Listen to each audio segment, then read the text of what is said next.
This is Andrew. Welcome to Keen on America.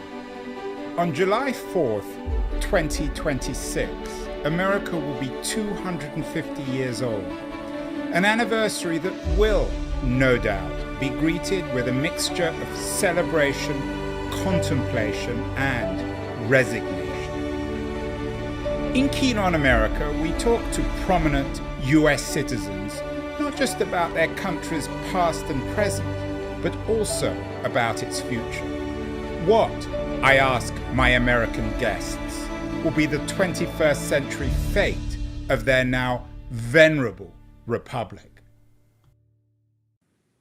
Hello, everyone. Welcome back to Keen on America. Last week on the show, we had an interesting young person, R. Derek Black, who was born into the KKK. His father was a Grand Wizard, and he spent his life extricating himself. His new book is called The Klansman's Son. Our guest today on Keen on America wasn't even born an American, but you will all be familiar with him. Ali Velshi is a very distinguished television personality on MSNBC. He's also worked for CNN. He has had an interesting life in and out of America, which in some ways is summarized in his new book, Small Acts of Courage, A Legacy of Endurance and the Fight for Democracy. It's a book in many ways which is about becoming an American. Ali Velshi is joining us from the Palace Hotel in San Francisco, just down the road from me. Ali, congratulations. Thank you. On the new book. You weren't born an American, were you? I was not. I was born 2 countries away, in fact, because I was born in Kenya, but I emigrated from there with my family when I was about a year old. So I effectively grew up in Canada. Growing up in Canada in the 70s was an interesting thing because you're certainly not an American, and Canadians go out of their way to remind everybody that they're not Americans. But certainly in those days, you were fully exposed to everything American. Your media consumption was American, your music was American. And so you spent a lot of time understanding yourself as Canadian by virtue of what American was. And I sort of allude to a lot of that in the book, that some of that was with great pride to be a Canadian, not an American. And some of that was like, why can't I buy all that stuff that you guys have in America? We're all born somewhere, Ali. You don't need me to tell you that. We don't choose our citizenship. How does that work out in terms of our own personal narratives? It's obviously an accident of history. You may be born Kenyan or Canadian or French or American. Is there something unique about America being born here, given the fact that it's an immigrant country and the whole notion of the American dream is premised on reinvention? Yeah, I think there are 2 things that being born here may cause you to miss in America. One is being born in a country in which you have the luxury of not paying attention to or not being all that interested in politics and thinking that politicians are crooked and that sort of thing. Many politicians give you much reason to think that they're crooked or inept, and much of politics is unsavory. But for those of us who grew up, my family, for instance, grew up in South Africa under apartheid. They craved to be involved in politics. Ignoring politics was not a luxury for them. Even growing up in Canada, next to this big giant that is America, ignoring politics and foreign affairs is something that was not available to you as a young person. So I mean, Americans get to ignore certain things, and I think what's happening now in this particular year, or as we head up to the to 2026, we are having to be reminded of that. The other thing I think that applies to anyone who's born anywhere versus anybody who's naturalized as a citizen who comes into that country is you sometimes forget that along with the rights that citizenship confers, including the right to vote, there are obligations to keep democracies going. I describe democracy like a cactus in Western democracies. It's pretty strong. It doesn't need a ton of stuff, but you cannot entirely put it in the closet and ignore it. It will ultimately die. So we have to make contributions, and part of my book is about how small those contributions are to our civil society, to our pluralism, and ultimately to our politics. The book in some ways is a reflection of your own narrative as an outsider looking in, sort of having the best or the worst of all worlds. Your family is from South Africa, neither black nor white. Yep. Was there always, or is there always a quality of outsiderdom to your family's culture? I grew up thinking there was, and I think about that and I write about that a lot in the book. But ultimately, funny thing happened after apartheid ended. My family, which had always wanted to go back to South Africa as full citizens, they were given passports, and they went back thinking that they were going home, and they weren't home. They had become Canadian after all those years in Canada. South Africa was foreign to them, and I grew up thinking I might have been on the outside because Canada was a very sort of provincial place. Toronto was a very provincial place when I was growing up. It has since become a remarkably cosmopolitan city in a cosmopolitan country. But I thought I was on the outside. And yet when I look back at my stories, there was nobody who made me feel on the outside. And I actually grew up feeling very, very Canadian, which gave me apprehension about being American in 2015, because I really liked being Canadian, and I'm still a Canadian citizen, and I'm now an American citizen. And even as an outsider here, literally by virtue of the fact that I immigrated, I don't feel any more like an outsider. In fact, there are things that happen in the book that illustrate why I feel not only like I am a citizen of America, but that I am a citizen with obligations in America. And right now, I have exactly the same obligation that people whose families have been here for 200 or 300 years have to protect this democracy. What was it like? You talk about being a Canadian. What was or is it like to be a Canadian? Is it to not pick sides? Is it to be neutral? Is it to be un-American? No, in fact, I've increasingly started describing it as being a little bit libertarian. Canada had gay marriage rights and abortion rights prior to America having those things, but that doesn't actually make it a particularly liberal society. It's got a lot of conservatives on the political spectrum. We're probably a little bit left of the United States, but most OECD developed countries tend to be. These days, that's changing. It was libertarian. It was the idea, as Pierre Trudeau said, that the government has no place in the bedrooms of the nation. Private decisions are private decisions. Government has decision making over policy. Now, that doesn't make it a sort of a government that's absent involvement. It has, like most other countries have, universal health care. Which also doesn't make universal health care perfect, but everybody gets it and everybody agrees across the political spectrum that you get it. Fundamentally, Canada felt different than America in two ways. It is a country that strives to have their equality play out across society. I think America aspires to that and speaks more about equality across the spectrum, but struggles with it a little bit more than Canada does. The other main difference, which I write about, and some people think it's the main part of the book, wasn't intended to be, is immigration to Canada. Canada long ago realized in 1968 that it is a small country with a slow and low birth rate like America's, and that it is going to not be able to punch above its weight. Ultimately, Canada is the same size as California. As California grows, Canada grows at about the same pace. So it looked to the outside world, particularly to immigrants and activists and refugees. People like my parents say, let's fill our ranks with these people who are otherwise going to the UK or they're going to the United States. We can't get the best of the best unless we make this a uniquely welcoming place for immigrants. And Canada has done that much more effectively than the United States does. More people still want to come to the United States than any other country in the world in terms of immigrants.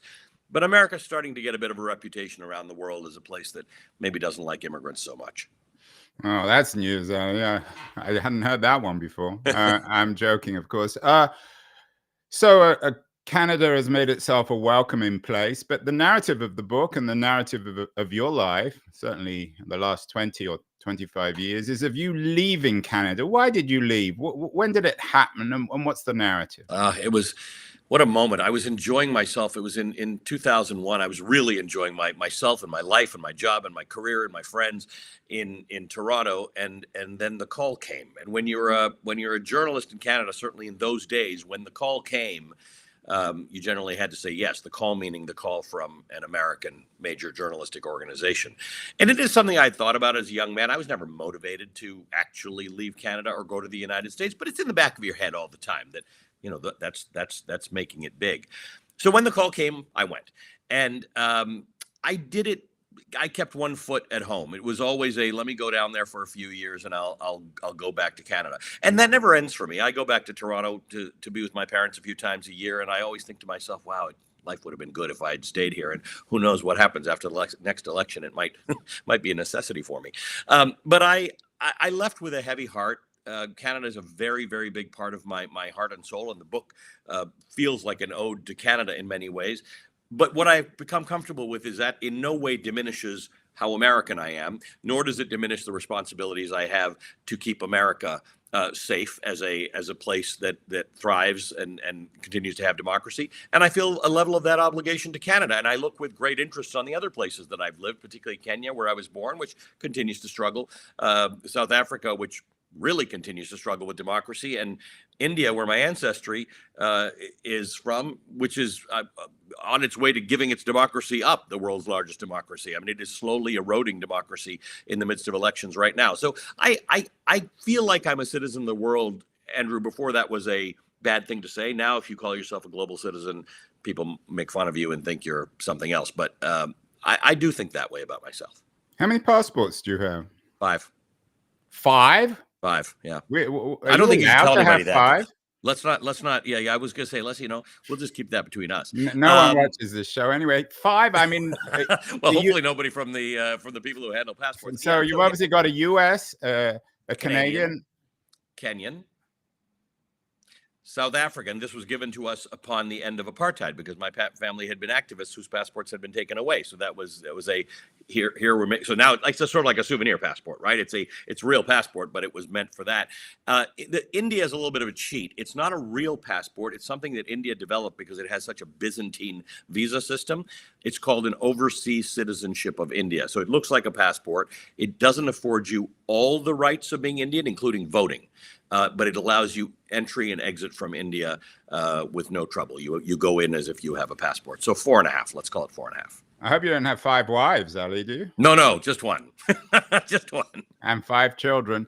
So when it comes to America, I know a lot of the narrative in the book is about the story of how you went from the convenience of living in America, earning your money in America, being a media star in America, to becoming an American citizen. Tell us about that. Yeah, I didn't care much to become an American citizen for reasons that you now know. I'm fine on the citizenship front. I mean, you already got 4 passports. Yes, and the Canadian one is kind of all that matters. I mean, it's one of the best passports to have in the world. And I was joking with a colleague of mine, Ashley Banfield at CNN, and she was a Canadian who had become an American. And he said, "Why don't you get your citizenship?" And I was carrying on about that. There's a lot of forms, and one of the forms involves all of your travel for the last 10 years. And as a journalist, I travel so much, I was quite sure I'd get it wrong and I'd get in trouble. So I said to her, because I don't want to do jury duty, and she lit into me. She said, "You enjoy the fruits of living in this country. You enjoy the income of living in this country. You enjoy the fame of being a journalist at CNN, but you don't want to do jury duty. You don't want to undertake the responsibilities of citizenship. You would just," and I said, "But I'm not looking for the fruits of it either." She said, "You live here, you should become a citizen, and you should do your job." And what I didn't understand she was saying, which is much more important than jury duty, which I still haven't done, is that as a citizen, you own responsibilities. You have agency. We are citizens. We're not citizens of Ukraine, where you physically have to fight for your country. We're not citizens of Russia, where decisions are made for you or you will be put in trouble. We're not citizens of Iran or North Korea or places like that. We're citizens of a place in which you have complaints about the way government is running. You have the agency to do something about that. The voting is the least of it, the fact that you can be fully involved in society. And that's what I think she meant. Join it, so that you stop sitting and thinking that you're from the outside and you can critique it all you want. You can be on the inside and you can critique it, but you can actually work towards changing it and making it better, and in whatever way you think is fit. One of the aspects of becoming an American is passing an exam. Did you do much reading? I did. Oh, yeah. And what did you learn that you didn't already know? I didn't learn anything I didn't know, because one of the consequences of being Canadian is we only have 10 provinces and 2 territories. So you have time to read about other things. Poor Americans, they got to study all their 50 state capitals and all this. I grew up knowing a lot about the American political system, and I did study for the test. So there was nothing I didn't know, but I was awfully nervous about it. And in the end, they asked me 3 questions. And I thought they would ask more. I was ready for more, but maybe I guess at the time you had to get 3 right. So they asked 3, I got them right, and that was the end of it. In fact, I had to ask the guy, "Is that it? Are we done?" He said, "Yeah, you'll be getting a letter in the mail." And I said, "Is the letter good?" He said, "Yeah, it'll be a letter telling you when you can come to swear in to be a citizen." But I took it very seriously. Driver's tests and citizenship tests, I take very seriously. Some notable foreigners who became American, Christopher Hitchens comes to mind, treated it in a almost metaphysical way. How did you feel when you knew you were about to become an American, that you'd passed the exam, you were about to join this nation? Well, the letters are always very nicely written and very, very official. It's the kind of letter you get that's to tell you that you have to report to jail or you're becoming a citizen. It's very governmenty, right? But it said that I had to show up at this court on a particular day. It felt nice. It didn't move me all that much. I showed up at the court. It was in Lower Manhattan. It's a court at which I have reported the news often, but I've never been inside the court. You go in and you have to give up your phone, which I didn't expect to happen. So I'm now sitting in this court with no phone, and the ceremonies are very austere, and there's lots of people there. And so it takes a while for everybody to file in. I'm sitting there for like 2 hours with no phone, and the only reading they give you is a pocket Constitution. So I read the Constitution front to back 3 times, and I'd never done that. I like everybody else, I've heard about the various parts of the Constitution, but I read it. I really enjoyed it. I thought to myself, these guys were really onto something back then. And not a lot of it hasn't been realized, and some of it seems to have been misinterpreted. But it is a remarkable document, considering that most of the world was under the yoke of someone else's authority at the time. And then I looked around the room and I thought to myself, in the same way that I complain when I'm on planes all the time, it's all just a nuisance to me. And yet I sometimes think on a plane, that's somebody's first plane ride, or this is somebody reuniting with their loved ones, or going to meet a sick parent or something. And that's what I realized was going on in that room. It was filled with people for whom this was an occasion of remarkable import. And I need to just stop being being sort of relaxed and laid back about the whole thing. And it was in that Constitution, in the import of those around me in the room, that I realized this is a very big deal. I walked into that courtroom not caring all that much, and I walked out of that courtroom thinking, I'm an American citizen, and I'm going to do the best I can to be a good American citizen. You walked in as a Canadian, you walked out as an American, perhaps. Literally, yeah. You present the Constitution as a unified document, which I guess in some ways it is, but of course it comes out of much dispute, continuing dispute, Federalists versus anti-Federalists, Yep. Jeffersonian democracy versus Hamiltonian democracy, the Civil War, Lincoln, the 60s, and so on. Are there particular individuals, figures, moments in American history where you think to yourself, I'm really proud to be an American, and this is the side that I choose? We're going to talk after the break, of course, about 2024 and this Trumpian moment. But historically, looking back, particularly at the foundation in the 19th century. Yeah, look, there are a lot of things in the original Constitution and the First Amendments that I find worthy of great discussion. And I serve on the board of the National Constitution Center, and we get very, very granular about something. Yeah, Jeffrey Rosen, who's Yes. been on the show. And getting into conversations with him is amazing about the Constitution. And yet, the thing that stands out to me as an exemplar is actually the 19th Amendment, because it's later and it was fixing something so many years after sort of the initial kerfuffle around the Constitution and then the Civil War and slavery and Reconstruction. And then we looked at this and said, there's still a few things we don't have right, including the protections and rights that we extend to women, and then ultimately things that we changed in the civil rights movement. But as a piece of the Constitution, the 19th Amendment tells me that it's not a unified document. It's not one that wasn't born of a great deal of dispute, but it was one that allowed itself to evolve. And the message for today, which we can talk about afterwards, is that we may continue to evolve. It sounds impossible to get constitutional amendments for anything these days, but we are part of a society that even 100 years after its formation decided it would continue to evolve. And that is the thing that I hold as my hope, because otherwise it's just a crusty old document written by a bunch of smart but old guys who weren't sure how things were going to unfold. When things unfolded a different way, or when we learned we hadn't completed what we needed to in that document, were we prepared to evolve and change? And the 19th and, of course, the 13th tell me that, yes, we were prepared to evolve and change. It's all about freedom in America. And I want to remind everyone that high quality, great guests like Ali Velshi are brought to us by our friends at Liberties, a quarterly journal of culture and politics. Excellent new publication put out by my old friend Leon Wieseltier. I'm going to run a short feature on Liberties, and then we'll be back with Ali Velshi to talk about the America of the 2020s. So don't go away, anyone. We'll be back in a second. The noise, there is nuance, insight. Liberties is not just a journal of ideas. It's a meteor of intelligent substance. It's the place to be for engaged citizens. Politics, opinion, substance. Liberties is a triumph for freedom of thought. A quarterly of urgency, of cultural exploration, of intellectual delight, of immaculate prose. It's invaluable. Subscribe now or find Liberties at your favorite bookseller.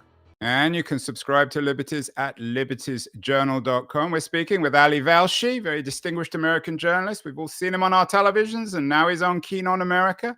He's the author of a remarkable new book, an autobiography in many ways, Small Acts of Courage. Ali, this is a book, of course, about your own story, but in 2024, is it in its own way a call to action for all Americans to 100%. manifest what you call these small acts of courage as citizens? That's exactly what it is. It's first of all, it's a hopeful book. If you wanted to, it can just read like a novel. It's a fast read. It's meant to be a little funny and self-deprecating.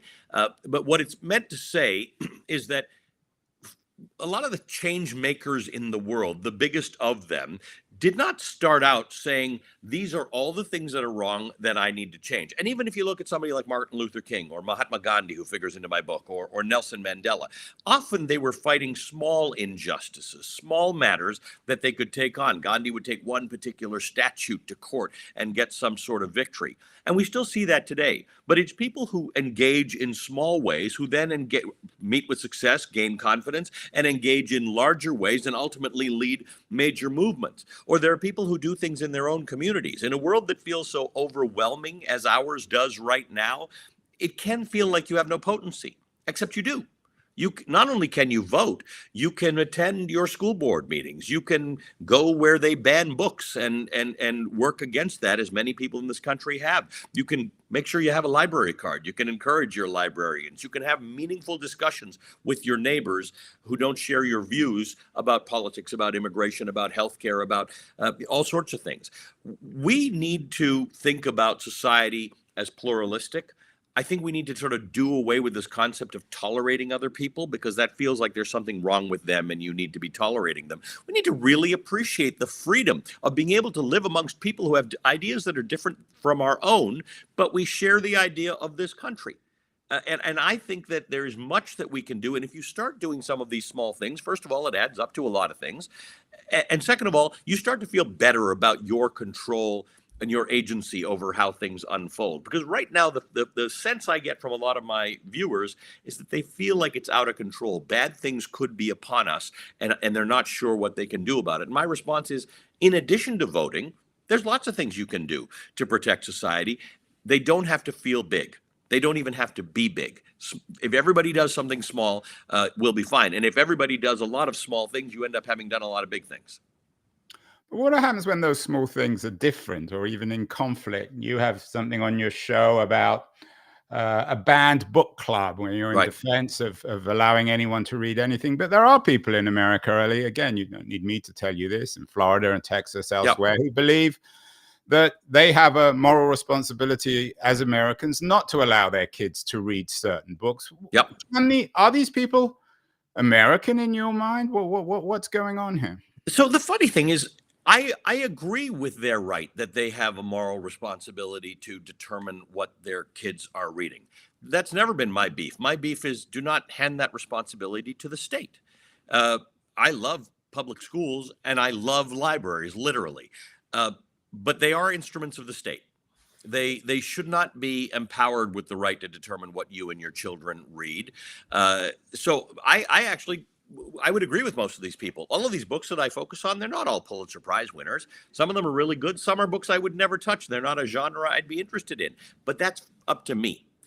We cannot give up our parenting to teachers and librarians. Now, what we can do if we're busy, and a lot of parents are, is you develop that level of trust with your parents and your teachers and their librarians. You engage in conversations. But kids need to learn things. They are much smarter than we think they are, and they need access to things. So part of the criticisms that come from the book banners is that there is material in some of these books that is harmful to children. Well, we have to examine that a little bit.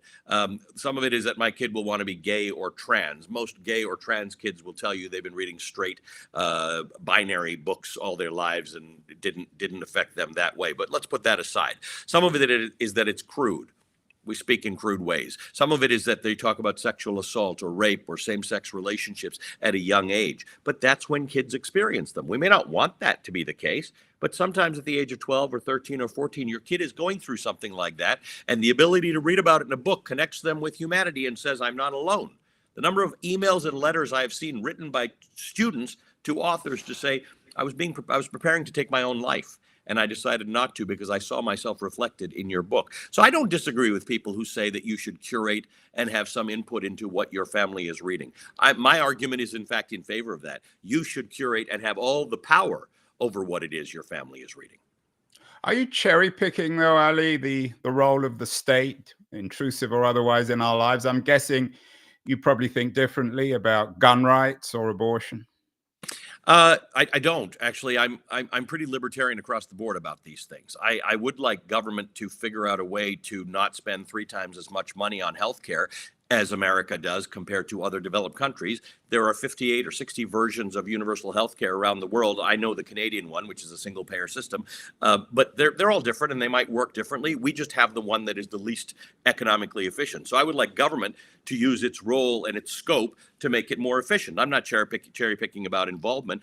For abortion, I want the governments, it's the same argument as book banning. I don't want the governments in book banning. I don't want the government involved in marriage rights, and I don't want the government involved in abortion.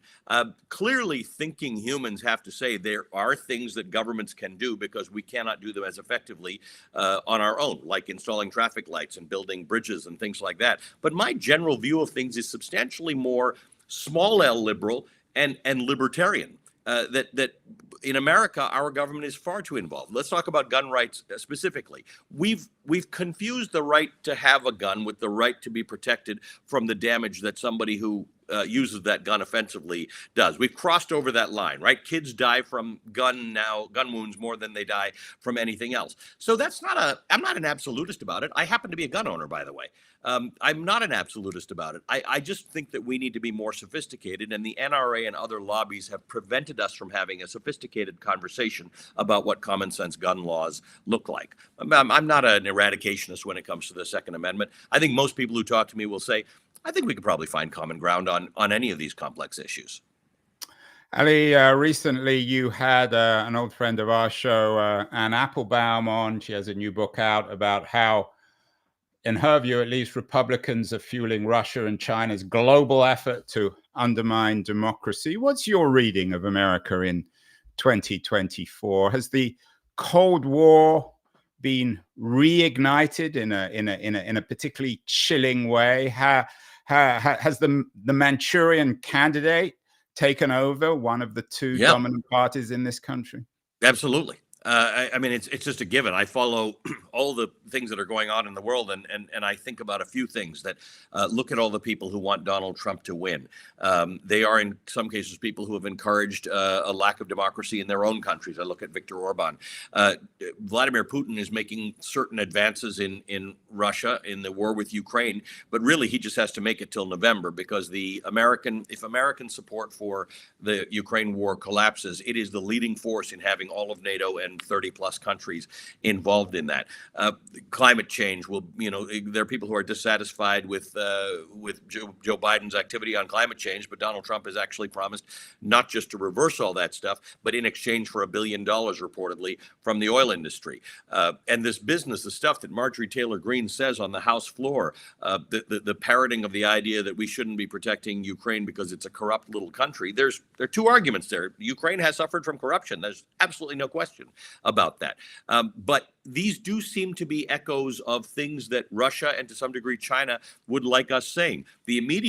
The proximate cause of this is getting Americans to stop supporting the Ukraine war and letting Russia take over Ukraine. But Anne Applebaum makes the case that it's actually much broader than that. It is just to cause us to be dissatisfied and divided about our own politics in this country and to fall more closely into this idea of somebody being able to save us, which then pushes us toward a guy who says, I alone can save this. I don't need to be really a dictator. I just need to be a dictator for a day so that I can do X, Y, and Z. We are slowly moving away from democracy and convincing voters themselves to vote some of our rights away. That's what worries me a great deal.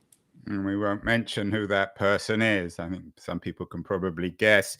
Ali, you famously took a bullet for democracy. In your book, you talk about maybe the bullet that you took on when was it? May 30th, 2020. Yep. You remember it very well. You took a rubber bullet in a demonstration.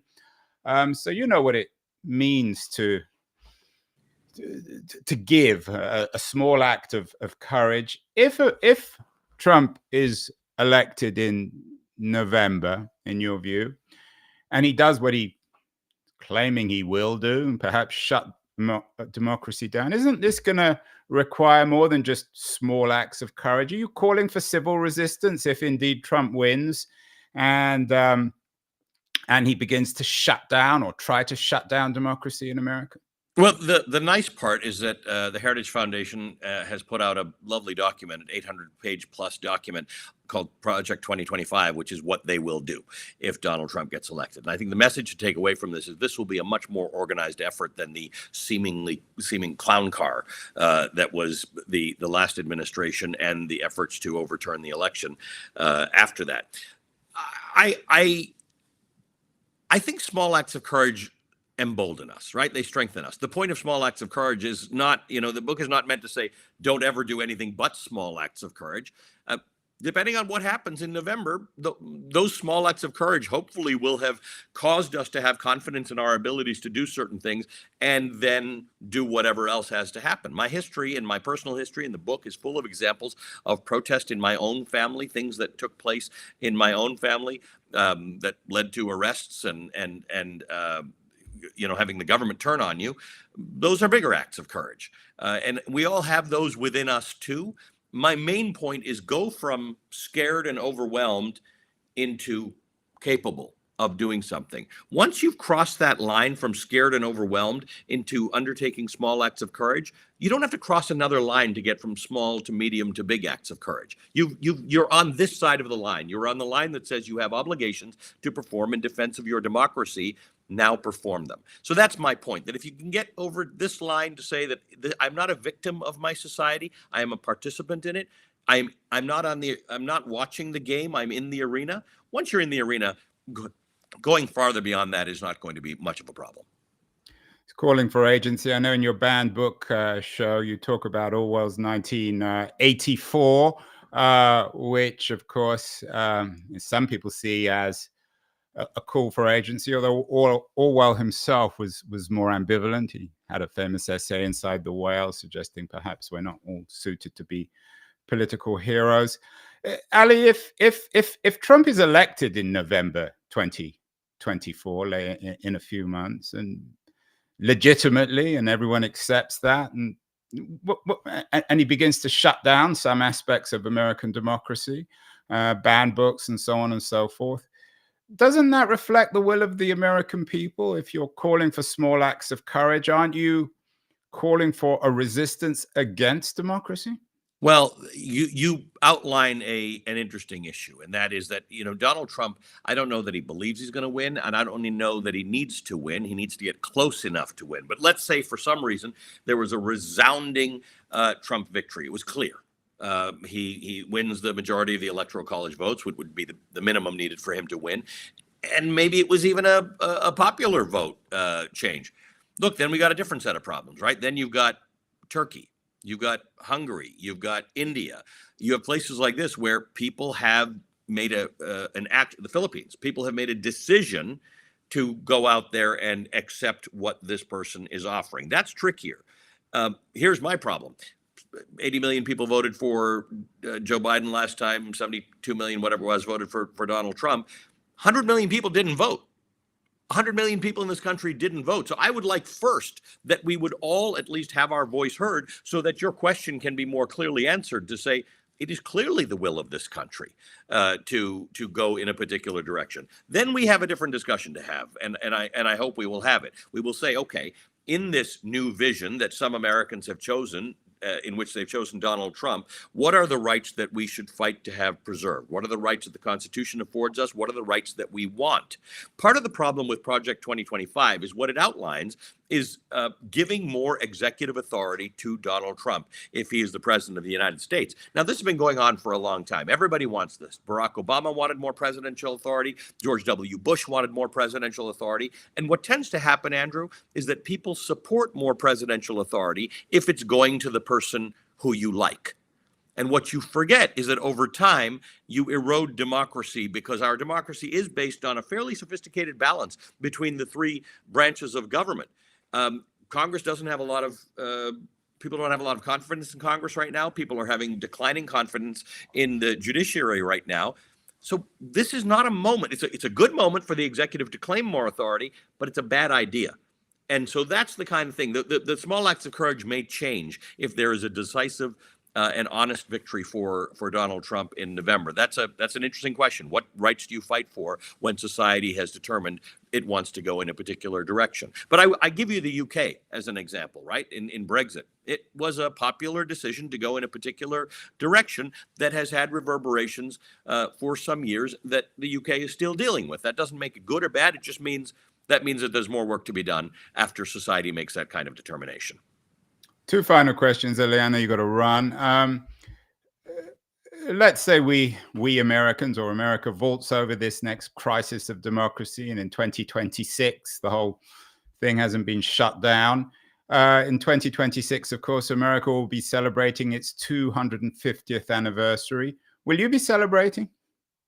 Yeah, I think this is a country that has emerged from crises. It has faced a number of things head on. It has overcome more than many countries has. And I think one thing that's amazing about America until now, and I hope I continue to think so, is that it does look at these problems head on. It does take them on. It does accept its failings. It is criticism of the system is built in and encouraged. When it works, the structure of government and opposition is strong. It's not working at the moment because we have one political party that's not functioning properly. But for all of my viewers who think, well, to hell with them, let the Republican Party collapse, I think that's a bad idea. We want robust political parties. Maybe we want a third robust political party. We need real reform of our electoral system. Increasingly, the way we vote is not reflected in who's elected. We do need to solve other problems. People think there are a myriad of problems that we need to solve that we're not solving right now because we're in this binary conversation about, do I vote for the one who supports democracy or not? Someone said to me the other night, I have a tough choice to make. I said, you have zero choice to make. I said, that's the worst part about America today. You don't actually have a choice. If you're a reasonable thinking person, there's only one way to vote if you wish to preserve democracy, which is the absence of choice. You might as well be in Iran. You might as well be in a dictatorship because there's only one place for you to do this. I would like us to revert to a place in which we are having meaningful debates about real policy issues, something that largely does not happen in this country today. So, and final question, Ali. So are you suggesting in the 50 years, perhaps following 2026, that the biggest challenge for America, or the most important thing to focus on, is constitutional reform? That's a big ask, and it gets very hard to motivate people around that, which goes back to my small acts of courage. You can motivate people around smaller things, right? So it's easy to motivate people if your school board has started banning books to either vote for someone else or encourage people to run or support candidates who say we're going to unban the books. You look at these two guys who got kicked out of the Tennessee legislature over gun rights. It was easy to understand that. Constitutional reform in this country is massively hard. Electoral reform is massively hard, and it requires control of Congress by people who want to do that, which doesn't exist right now. For instance, we're talking about federal protections for abortion. Couldn't get that past Congress today if you wanted to.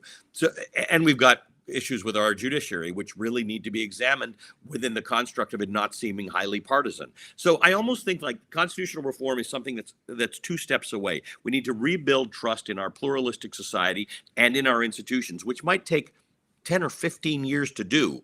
Then you start fixing institutions. But boy, I would love it if we had something that looked like a new constitutional convention that was more reflective of who we are as a society in terms of all of our differences and our opinions.